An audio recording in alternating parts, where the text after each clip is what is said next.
Aujourd'hui, je veux vous entretenir du toucher. Et je dirais que le toucher, c'est un art. On parle souvent de l'art du toucher.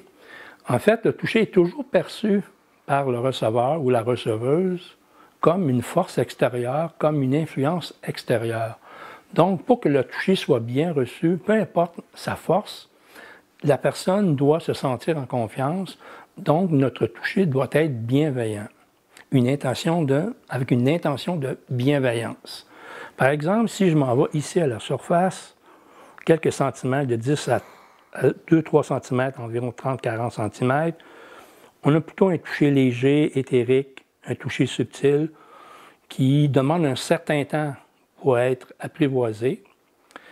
Et même ce toucher-là qui semble léger, qui est léger, va être perçu par le receveur.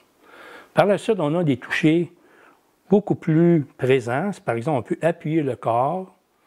Okay? Ça, c'est un toucher, je dirais, appuyé, présent.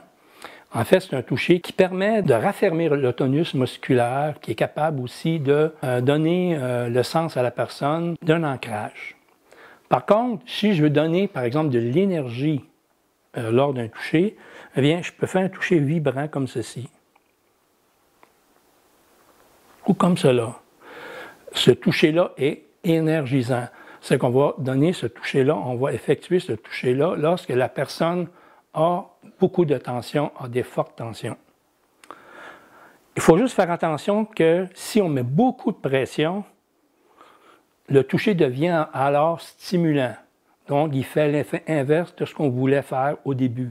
Donc, si on va faire un toucher ferme pour calmer, eh bien, on va utiliser une pression modérée. Si on utilise une pression forte ou du deep tissue, bien, ça va correspondre à un toucher stimulant, un toucher qui va permettre de déloger des tensions et va être perçu par le receveur comme quelque chose d'énergisant.